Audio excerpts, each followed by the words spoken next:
Hey, Contigo Ed. Rob here, coming to you live from my son Owen's room because it's the only room that's quiet, because it's the only room that doesn't have a TV or an Xbox. So if you hear clicking in the background, it's Fortnite, don't be concerned. I'm here to talk to you about what can be a very complex process of helping kids and parents decide where they ultimately go to college, or at least where the student goes to college. Before I give you my 3 criteria, which I think are the most important parts of choosing a college, first thing I want to remind you as practitioners, it can be hard to do this, but we have to give advice, give our professional opinion, and then let parents and students decide what's best for their family. The college decision process, sometimes people think it's very linear. The quote unquote best school you get into, that's where you go. And it's not that simple. We all know it's not that simple. There are a lot of family dynamics that come into that, a lot of family history that comes into that decision. So you give your opinion and you celebrate where they decide, even if, and this happened to me sometimes, even if you know they're making maybe not the best choice, but you have to celebrate them anyway.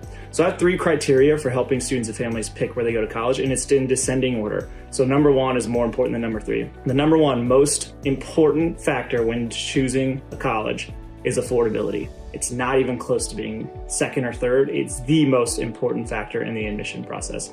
It doesn't have to be the cheapest school to get into, but it has to be affordable for them and their family. All right, let's talk about factor number 2. Now, a lot of students come to my office and say, hey, I'm picking between 3 schools, which one's best? And that's almost impossible to answer. It's a very complex question.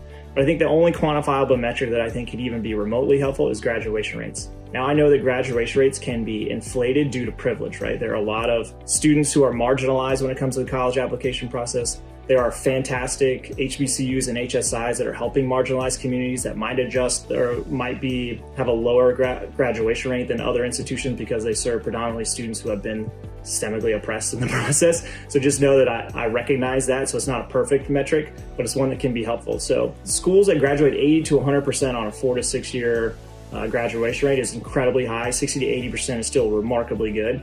But if you have 3 schools and they're all affordable, and one is 80% graduation rate and one at 40% graduation rate, that might be helpful in helping decide where a student goes to college. And then the third factor, at least for me as a practitioner, I think for us as practitioners, is where the student actually wants to go. I know that might be number 1 for a lot of families, but as practitioners, we know that colleges have figured out what kids need to be successful and happy wherever they go to college. And those are copycatted across the country. So students can find what they need to find to be healthy and happy in college, as long as it's affordable and it's the right fit for them academically and socially. So if it's all the same, right? If all the colleges are affordable, they're all relatively good as far as their academic offerings, then I think kids can look at quote unquote superficial things. I don't think they're superficial, but some students think they are, right? Which school's gonna make them the happiest? Which city do they like the best? What weather do they like the best? Those are important factors to make sure kids are happy, because they can go to the quote unquote best school in the world, and if they're miserable, it's not gonna matter because they're not gonna get engaged in the right places on campus. So I know this process for us as practitioners can be very complicated, so I'm hoping these 3 factors can help you have what can be tough conversations with your parents. Good luck with everything. Keep up the good work.